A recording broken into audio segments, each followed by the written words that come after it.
बखीरा की लाश के चंद टुकड़े और हाथों पैरों की हड्डियां इस वारदात के 2 दिन बाद जंगल में नजर आईं।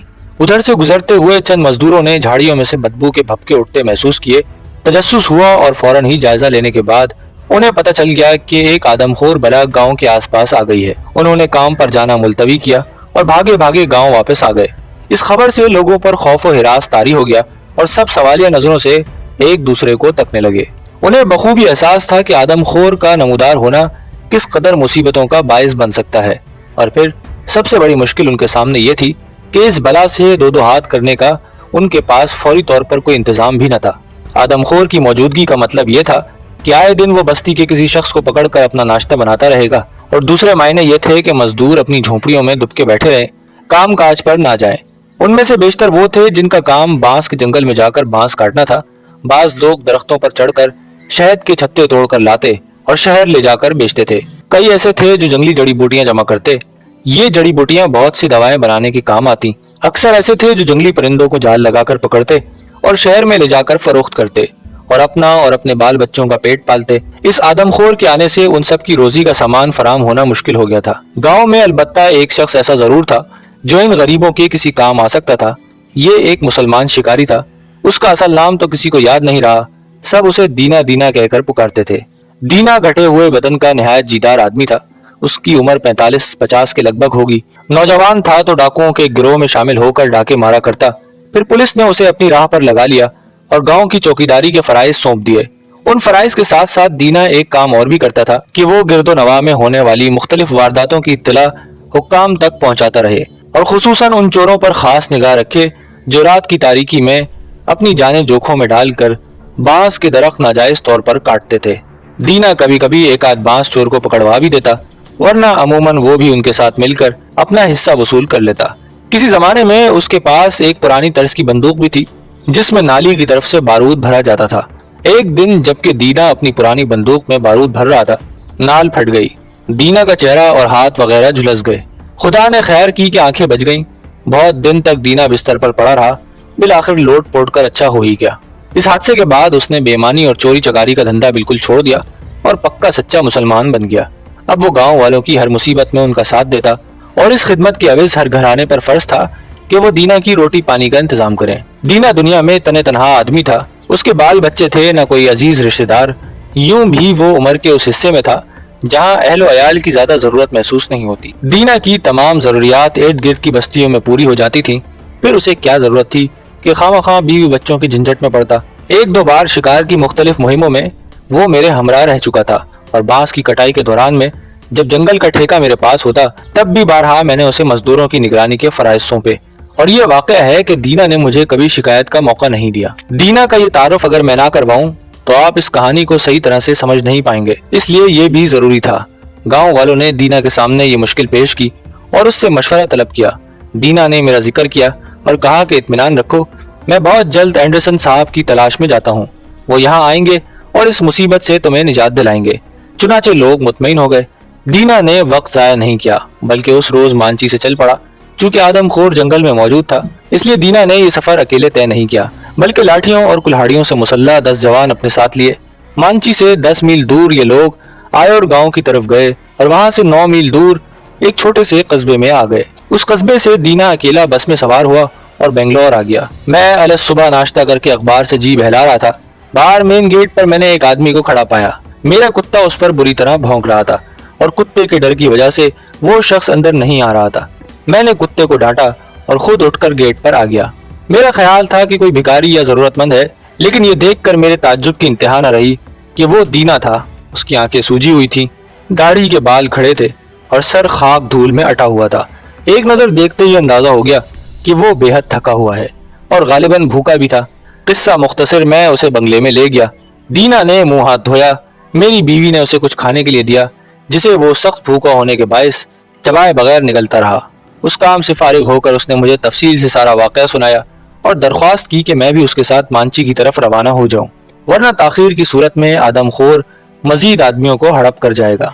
जाहिर है ऐसी सूरत हाल में मेरे पास इनकार की कोई गुंजाइश न थी। मैंने जरूरी सामान समेटा।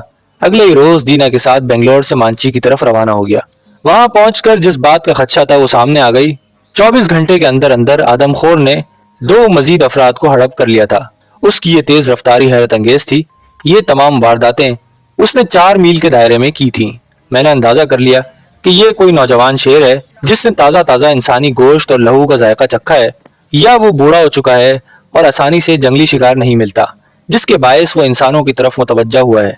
ये भी मुमकिन है कि ये शेरनी हो और अपने बच्चों की ग़िज़ा के लिए इंसानों को हलाक कर रही हो। ताहम ये तीसरा इम्कान कभी न था, क्योंकि गिरद नवा में जंगली जानवरों के अलावा पालतू मवेशी भी कसरत से थे और शेरनी उन्हें आसानी से शिकार कर सकती थी। बहरहाल इस अमर का फैसला तो दरिंदे के पंजों के निशान देखकर ही तय किया जा सकता था। यह बात तो तय थी कि कोई भी तजर्बेकार आदमखोर इतनी जल्दी जल्दी और इतने छोटे दायरे में ऐसी वारदातें नहीं करता। आदमखोर की फितरत है कि जूं जूं अपनी खूनी फन में महारत हासिल करता है, उसी रफ्तार से इंसानों को शिकार करने का वक्फा तवील करता जाता है। उसके साथ साथ वो ठिकाने और शिकारगाह भी बदलता रहता है। मसलन ये कि आज उसने मशरिक में 20 मील दूर किसी इंसान को हलाक किया तो दूसरे शख्स के लिए कम से कम 1 हफ्ते का वक्फा जरूर देगा, और दूसरा शिकार भी मशरिक में नहीं मगरिब या जुनूब में जाकर करेगा। इसी वजह से शिकारी को आदमखोर की तलाश में सख्त दिक्कत का सामना करना पड़ता है। खुशकिस्मती से मैं इस इलाके के चप्पे चप्पे से खूब वाकिफ था और मुझे किसी रहबर या गाइड की जरूरत ना थी। ताहम दीना को मैंने अपने साथ ही रखना मुनासिब समझा। मैं यहाँ ये बताना भूल गया कि बेंगलोर से मांची तक का रास्ता मैंने अपनी पुरानी कार में तय किया और खाने पीने का सामान वाफर मिकदार में अपने साथ ले लिया था कि दूर उफ्तादा जंगली बस्तियों में खाने पीने की जरूरी चीजें मिलना मुमकिन नहीं होता। मांची तक जाने के लिए मुझे पहाड़ी रास्ता इख्तियार करना पड़ा और ये रास्ता अगरचे बेहद खतरनाक था, ताहम जल्दी पहुंचने का इसके सिवा कोई और तरीका ना था। मैंने अपनी गाड़ी मांची में एक महफूज मकाम पर खड़ी कर दी। दूसरी चीजों के अलावा उसमें एक छोटा सफरी खेमा भी था। ये खेमा मैंने दीना के सर पर लदवाया और बांस के उस जंगल की तरफ रवाना हो गया जहां शेर ने सबसे पहले बखीरा को हलाक किया था। राइफल मेरे शाने से लटक रही थी और खाने पीने की चीजें मैंने एक थैले में भरकर अपनी पीठ पर लाद रखी थी। बांस का जंगल सुनसान पड़ा था। परिंदे अलबत्ता खूब चहचहा रहे थे। पहाड़ों पर से लंगूर और बंदरों के चीखने की आवाजें भी सुनाई देती थी। एक मुनासिब मकाम पर मैंने खेमा नस्ब किया, अपना सामान उसमें रखा और शेर के पंजों के निशानात का जायजा लेने नदी की तरफ चल पड़ा। नरम जमीन पर मुझे निशानात तलाश करने में कोई परेशानी न हुई। एक नजर डालते ही पता चल गया कि मेरा मुकाबला एक जवान और कवील हैकल शेर से है। मैंने वो झाड़ियां भी देखी जिनके अंदर आदमखोर बखीरा की लाश को घसीट कर ले गया था। वहां अभी तक खून के बड़े बड़े धब्बे लगे थे और इधर उधर अतड़ियां और हड्डियां बिखरी थी। बदबू इस कदर थी कि चंद मिनट भी वहां ठहरना मुहाल हो गया। एक जगह मैंने बखीरा के कपड़ों की धज्जियां भी देखी जो झाड़ियों में उलझी थी। बखीरा के अलावा आदमखोर ने जिन 2 अफराद को मारा था वो दरअसल 2 औरतें थी जिन्हें बखीरा की मौत का पता नहीं चल सका था। वो दोनों नदी में पानी लेने गईं। ये समझ में नहीं आया कि शेर ने उन दोनों को बैक वक्त कैसे हलाक किया। नदी से उधर ही मांची गांव के नजदीक आदमखोर झाड़ियों में दुबका था। ये दोनों औरतें आपस में बातें करती जब झाड़ियों के करीब से गुजर रही थी तो शेर ने यकायक उन पर हमला कर दिया। पहले उसने एक औरत को पंजा मारा। उसकी जरब इतनी शदीद थी कि औरत के 2 टुकड़े हो गए। दूसरी गालिबन दरिंदे को देखकर भागी और शेर मजीद मुश्तइल हुआ। उसने 2 ही छलांगों में भागने वाली को भी पकड़ लिया और उसे मुंह में दबाकर पहाड़ियों में ले गया। जब ये दोनों देर तक बस्ती में न पहुंची तब उनके घर वालों को तशवीश हुई और ये लोग जलती हुई मशालें लेकर उनकी तलाश में निकल पड़े, मगर कुछ पता न चल सका। जब रात भी बीत गई और औरतें न आईं तब उन्हें यकीन हो गया कि वो आदमखोर की नजर हो गई हैं। दिन की रोशनी में वो दोबारा तलाश के लिए गए तो उनका खदशा दुरुस्त निकला। जंगल में घूम फिरकर मैं अपने खेमे में चला आया। इतने वसी और बेहद खतरनाक इलाके में आदमखोर को ढूंढना आसान काम न था। उसी वक्त मेरे जहन में ख्याल आया कि अगर मैं अपना खेमा नदियों के मकाम इत्तिसाल के आसपास लगा लूं तो शेर को देख सकता हूं। वो बहरहाल पानी पीने किसी न किसी वक्त जरूर आता होगा। मैंने दीना से इस मंसूबे का जिक्र किया। वो कहने लगा, साहब ऐसी गलती ना कीजिए, आदमखोर का क्या भरोसा है। आप खेमे में खराटे ले रहे होंगे और वो पलक झपकने में आपको उठाकर ले जाएगा। मैं उसकी ये बात सुनकर हंस पड़ा और कहा, दीना फिक्र ना करो, अभी ऐसा आदमखोर खुदा ने पैदा नहीं किया जो मुझे उठाकर ले जाए। और फिर तुम भी तो मेरे साथ हो, बारी बारी दोनों सोएंगे और दोनों पहरा देंगे। इस बात पर दीना घबरा गया। कहने लगा, आप ठीक तो कहते हैं लेकिन फिर भी खतरा बहुत है। तब मैंने उसे समझाया कि खतरा मोल लिए बगैर दुनिया का कोई काम नहीं होता। दीना से तो मैंने ये बातें की मगर हकीकत में मेरा इरादा पूरी रात जागकर आदमखोर को यह मौका फराम करने का था कि वो उधर आ जाए। चुनाचे हम दोनों ने सरे शाम ही खाना खा लिया। इस मौके पर हस्बे आदत मैंने न चाय पी और ना पानी पिया, क्योंकि इस तरह रात के किसी भी हिस्से में पेशाब की हाजत महसूस होती है। اور ایسے حالات میں جبکہ شکاری درندے کے انتظار میں بیٹھا ہو، پیشاب یا پخانے کی حاجت سارا کام بگاڑ دیتی ہے۔ رات حسب معمول سخت تاریک تھی۔ مجھے احساس ہوا کہ میں نے خواہ حماقت کی ہے۔ چاندنی رات ہوتی تو کوئی اور بات تھی، گھوپ اندھیری رات میں وہ تو مجھے دیکھ سکتا تھا، مگر میں اسے دیکھنے پر قادر نہیں تھا۔ کسی بھی لمحے وہ نمودار ہو کر حملہ آور ہو سکتا تھا۔ یہ خیال آتے ہی میں نے اپنی اسکیم بدل دینا ہی مناسب سمجھا۔ لہذا طے یہ ہوا کہ میں ندی کے قریب کسی درخت سے پیٹ لگا کر بیٹھ جاؤں گا اور مطلق حرکت نہیں کروں گا۔ آدم خور عقب سے شاذ و نادر ہی حملہ کیا کرتا ہے، اسے بہرحال سامنے یا دائیں بائیں سے آنا پڑے گا اور بلا شبہ میں اسے دیکھ نہیں سکتا، تاہم اس کے آنے کی ہلکی سی آہٹ میرے لیے بہت ہوگی۔ دینا نے میری یہ اسکیم سنی تو پریشان ہو کر بولا، صاحب آپ کو ہوا کیا ہے؟ یہ تو بے حد احمقانہ حرکت ہوگی۔ آپ کا خیال ہے کہ آدم خور حملہ کرنے سے پہلے ڈھول بجا کر اپنی آمد کا اعلان کرے گا تاکہ آپ اسے شوٹ کر سکیں؟ اس بات کی آخر کیا ضمانت ہے کہ وہ دبے پاؤں کوئی آہٹ پیدا کیے بغیر آ سکتا ہے؟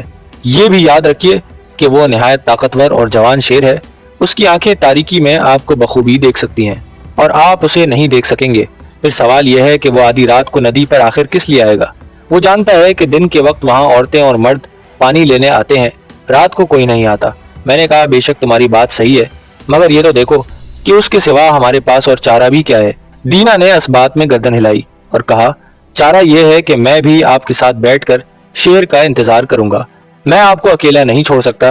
میں نے اس موقع پر دینا سے بحث مباحثے میں وقت ضائع نہیں کیا، اسے حکم دیا کہ وہ میری فکر نہ کرے اور فوراً گاؤں واپس چلا جائے، بلکہ میں خود اسے وہاں تک چھوڑ آتا ہوں۔ دینا مجھے چھوڑ کر جانے پر راضی نہیں تھا، تاہم میں نے اسے زبردستی گاؤں تک چھوڑ دیا۔ گاؤں کے لوگوں نے آدم خور کے ڈر سے اپنی جھونپڑیوں کے ارد گرد کانٹے دار جھاڑیاں لگا دی تھی تاکہ وہ آسانی سے نہ آ سکے۔ جگہ جگہ مشالیں روشن تھیں، ان کے علاوہ آگ کے بڑے بڑے الاؤ بھی جل رہے تھے۔ واپسی میں نے ندی سے کوئی 50-60 گز کے فاصلے پر ایک بڑا سا درخت منتخب کیا اور خدا کا نام لے کر وہیں ڈیرا جما لیا۔ سورج غروب ہونے کے فوراً بعد جنگل میں چہل پہل شروع ہو جاتی ہے۔ پرندے تو بے شک اپنے اپنے گھونسلوں میں دبک جاتے ہیں اور سورج غروب ہونے سے پیشتر نہیں بولتے، لیکن جنگل کے تمام باسی ایک ایک کر کر بیدار ہونے لگتے ہیں۔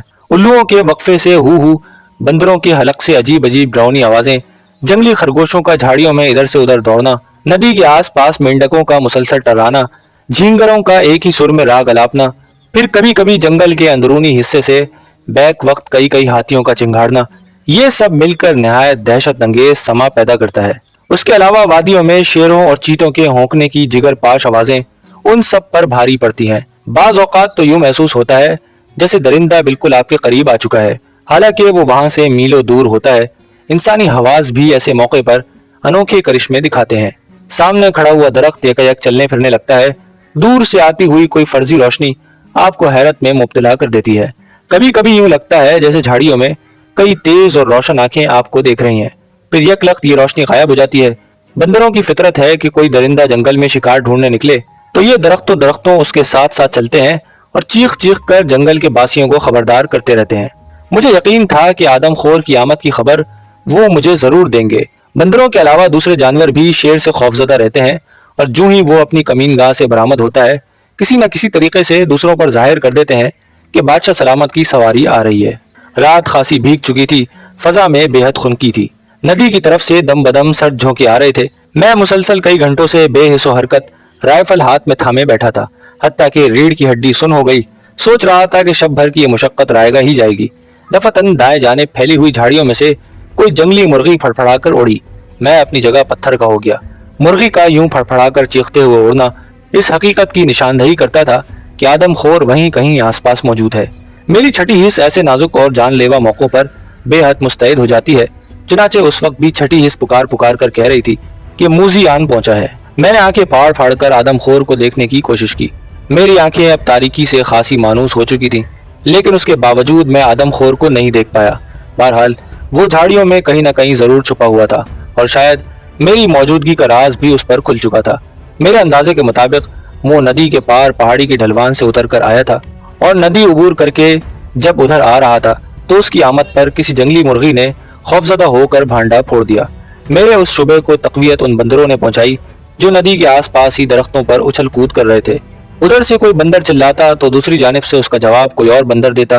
دیر تک بندروں کے مابین اسی طرح تبادلہ خیال ہوتا رہا۔ ان آوازوں میں دبے دبے خوف کی لہر مجھے صاف طور پر محسوس ہو رہی تھی اور میں تصور کی آنکھ سے دیکھ سکتا تھا کہ آدم خور جھاڑیوں میں دبکا ہوا ہے اور غالباً حملہ کرنے کے لیے مناسب موقع تلاش کر رہا ہے۔ یہ بھی ممکن تھا کہ اس نے آس پاس میری بو پالی ہو۔ میری ذرا سی غفلت یا کوتاہی کا نتیجہ اس کے سوا کچھ اور برآمد نہ ہوتا کہ وہ مجھے اٹھا کر لے جاتا اور انہی جھاڑیوں میں بیٹھ کر اطمینان سے ضیافت اڑاتا۔ اس خطرے سے بچنے کے لیے مجھے ایک ایک لمحہ چوکنا اور خبردار رہنے کی ضرورت تھی۔ چنانچہ میں گردن گھما گھما کر دائیں بائیں بھی دیکھتا جاتا۔ میں نے اپنا سانس روکنے کی خاصی مشق کر رکھی تھی اور ایسے موقعوں پر یہ مشق بہت کام آتی ہے۔ سانس روک لینے سے حس سماعت نہایت قوی ہو جاتی ہے اور مدھم سے مدھم آواز یا آہٹ سن لینے میں آسانی رہتی ہے۔ 10-15 منٹ جان کنی کی حالت میں نکل گئے۔ میں دم بخود پتھر کا بت بنا بیٹھا رہا۔ بندر چیختے چیختے خاموش ہو چکے تھے، البتہ ایک شاخ سے دوسری شاخ تک ان کے کودنے کا عمل جاری تھا۔ پہاڑ کی جانب سے معمولی وقفوں کے بعد نائٹ واچ مین کے ہلکے ہلکے چڑچڑانے کی آواز کان میں آتی تھی۔ نائٹ واچ مین سے میری مراد ایسا بندر ہے جو درندے کی آمد و رفت سے جنگل والوں کو خبردار رکھنا اپنا فرض منصبی جانتا ہے۔ یک ندی کی پرلی طرف سے ایک سانبھر اپنی بھیانک آواز میں چلایا، پھر میں نے اس کے بے تحاشا دوڑنے کی آواز سنی۔ سانبھر کے قدموں تلے گری ہوئی سوکھی شاخیں اور پتے چرچرا رہے تھے۔ دور تک وہ اسی طرح دھنگ دھنگ کرتا رہا اور اونک اونک کے نعرے لگاتا رہا۔ یہ دوسرا ثبوت تھا کہ آدم خور قریب ہی ہے۔ میرے دل کی دھڑکنیں یکلخ تیز ہونے لگیں اور اعصاب تن گئے۔ چھٹی حس نے بتایا کہ آدم خور نہ صرف مجھے دیکھ چکا ہے بلکہ دبے پاؤں بڑی احتیاط سے ہلکی سی آہٹ پیدا کیے بغیر میری طرف آ رہا ہے۔ واقعہ یہ ہے کہ میں اس سانبھر کا زندگی بھر احسان مند رہوں گا جس نے بر وقت آواز لگا کر مجھے خبردار کیا، ورنہ آدم خور یقیناً مجھے اٹھا کر لے جانے میں کامیاب ہو گیا تھا۔ سانس روکے ہوئے میں اپنی طرف سے بالکل تیار تھا۔ انگلی رائفل کے ٹریگر پر تھی۔ معلوم ہوا کہ موزی دائیں جانب سے آ رہا ہے۔ چند سیکنڈ کے لیے میں نے اس کے قدموں تلے خشک پتے چرچرانے کی آواز سنی تھی۔ یہ آواز ایسی تھی جیسے درخت سے کوئی پتا زمین پر گرا ہو۔ ہوا بھی اس وقت تھم گئی تھی اور میرے ارد گرد نہایت ڈراؤنا سناٹا طاری تھا۔ شیر کی چالاکی اور ہوشیاری پر میں اسے داد دیے بغیر نہ رہ سکا۔ وہ اپنی دانست میں مجھے ایک دم دبوچ لینے کا پلان بنا رہا تھا۔ سخت کوشش کے باوجود میں ابھی تک اسے دیکھنے میں ناکام رہا تھا اور یہی سبب میری گھبراہٹ کا بھی تھا۔ چند ثانیے بعد مجھے یوں لگا جیسے شیر میری طرف آتے آتے پلٹ کر پھر جھاڑیوں میں دبک گیا۔ عین اسی وقت میری گردن پر کوئی کیڑا رینگا اور اس نے ڈنک مارا۔ درد کی ایک تیز ٹیز گردن سے چلی اور ریڑھ کی ہڈی تک آ گئی۔ بے اختیار میرے حلق سے چیخ نکلنے والی تھی کہ جھاڑیوں میں پھر جنبش ہوئی۔ میں نے چیخ بمشکل روکی اور جھاڑیوں میں نظریں جما دی، اور اس مرتبہ میرے بخت نے یاوری کی۔ ایک طویل سا سایہ مجھے نظر آیا، بے حد مدھم اور ناقابل یقین حد تک ہلکا، جھاڑیوں کے اندر سے برآمد ہوتا نظر آیا۔ اس کے بعد میں نے اپنے سے صرف 15-20 گز کے فاصلے پر 2 انگارے دہکتے پائے۔ شیر ٹکٹکی باندھے اس درخت کو دیکھ رہا تھا جس کے تنے سے میں پشت لگا کر بیٹھا تھا۔ میں نے سانس روک رکھا تھا اور رائفل مضبوطی سے تھامی تھی۔ برق رفتاری سے میں نے رائفل سیدھی کی، ان دونوں انگاروں کے عین درمیان نشانہ لیا اور ٹریگر دبا دیا۔ فائر کے دھماکے سے جنگل کی سہمی ہوئی فضا تھرا گئی، یوں لگا جیسے ہولناک زلزلہ آ گیا۔ شیر کی زبردست گرج بھی اس دھماکے میں شامل تھی۔ وہ جست لگاتا ہوا سیدھا میری طرف آیا۔ میں اس حادثے کے لیے تیار تھا۔ میں نے دوسرا فائر کیا۔ قوی الہیکل درندہ مجھ سے صرف 5 فٹ کے فاصلے پر الٹ کر گرا، مگر فوراً ہی دھاڑتا ہوا اٹھ کھڑا ہوا۔ اب میں نے ٹارچ روشن کر دی۔ یہ ٹارچ رائفل کی نالی پر لگی تھی۔ ٹارچ روشن ہوتے ہی شیر خوفزدہ ہو کر پلٹا، لیکن میں نے اسے پلٹنے کی مہلت نہ دی۔ تیسرا فائر کیا اور گولی شیر کی کھوپڑی میں پیوست ہو گئی۔ 3-4 منٹ تک وہ تڑپ تڑپ کر غراتا رہا، بل کھاتا رہا اور اپنے ہی لہو میں لت پت ہوتا رہا۔ بالآخر اس کی غراہٹ مدھم پڑتی چلی گئی۔ میں نے احتیاطاً 2 گولیاں اور اس کے بدن میں اتار دیں۔ پھر وہ قطعی بے حس ہو گیا۔ میں نے کلائی پر بندھی ہوئی گھڑی پر نگاہ ڈالی۔ رات کے 2 بج رہے تھے۔ مجھے یقین نہیں آتا تھا کہ میں اپنی مہم میں کامیاب ہو چکا ہوں اور وہ آدم خور جو 3 انسانوں کی جانوں سے کھیل چکا ہے میرے سامنے مردہ پڑا ہے۔